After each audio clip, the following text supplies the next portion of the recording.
ఈ మొత్తం బ్యాచ్లన్నిటికీ social media బ్యాచ్లు ఉన్నాయి. వీళ్ళందరికీ బాగా చాలా బ్యాచ్లు ఉన్నాయి. వాళ్ళంతా రేపటి నుంచి ఏమంటారు, నన్ను ఒకరు బీజేపీ ఆపరేట్ చేస్తుందంటారు, ఒకరు కాంగ్రెస్ ఆపరేట్ చేస్తుందంటారు, ఒకరు రేవంత్ రెడ్డి చెప్తే మాట్లాడుతుందంటారు, ఇంకోరు బండి సంజయ్ చెప్తే మాట్లాడుతుందంటారు. ఖబర్దార్ బిడ్డ, నేను ఎవరు చెప్తే ఆడేటటువంటి తోలుబొమ్మని కాదు.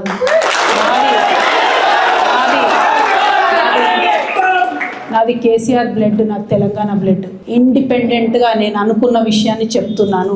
దానికి పొలిటికల్గా ఇబ్బంది అయినా, కష్టమైనా, నష్టమైనా నేనే భరిస్తా. కానీ దేవుడు లాంటి మా నాన్నను ఇలా సిబిఐ ఎంక్వైరీ చేసిండ్రంటే కడుపు రగులుకపోతా ఉంది ఒక బిడ్డగా. అందుకే చెప్తున్నా, ఇన్ని రోజులు చెప్పలే.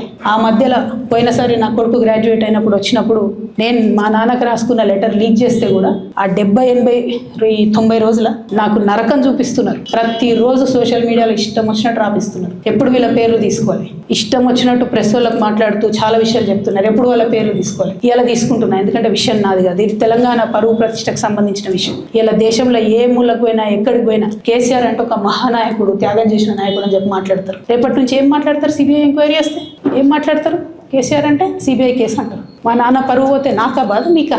మీకు పైసలు కావాలి కదా, మీకు పేరుతో ఏం పని? ఇంకా కూడా ఈ విషయాలు అర్థం చేసుకోకుండా, ఇంకా కూడా ఇటువంటి వ్యక్తుల్ని దూరం పెట్టుకోకుండా ఉంటే కేసీఆర్ గారి మీద సిబిఐ కేసు వేసేటటువంటి స్థాయికి వచ్చినాక ఏం పార్టీ ఉంటేది పోతుంది. బీఆర్ఎస్ పార్టీ నాయకులు నన్ను తిట్టుకున్నా సరే, లోకల్ బాడీ ఎన్నికలలో నాకు నష్టం జరుగుతుంది అనుకున్నా సరే, మా నాన్న మీద సిబిఐ ఎంక్వైరీ పడ్డాక ఏమైంది? తొక్కల ఎలక్షన్ ఒకటి గెలుస్తారు, ఒకటి ఓడిపోతారు. అసలు ఓడిపోయే పరిస్థితి ఎట్లా వచ్చింది?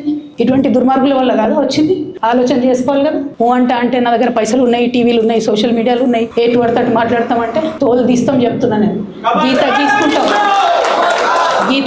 గీసుకుంటాం బిడ్డ. మీరు ఒక కమెంట్ పెడితే మేము 10 చేస్తాం. ఏది పడితే అది మాట్లాడచ్చు సోషల్ మీడియాలో అనుకుంటూ చూసుకుంటూ ఊరుకుంటున్నా. పెద్ద సార్ దగ్గరకు వచ్చినాక ఇక కాంప్రమైజ్ అయ్యేది ఏం లేదు.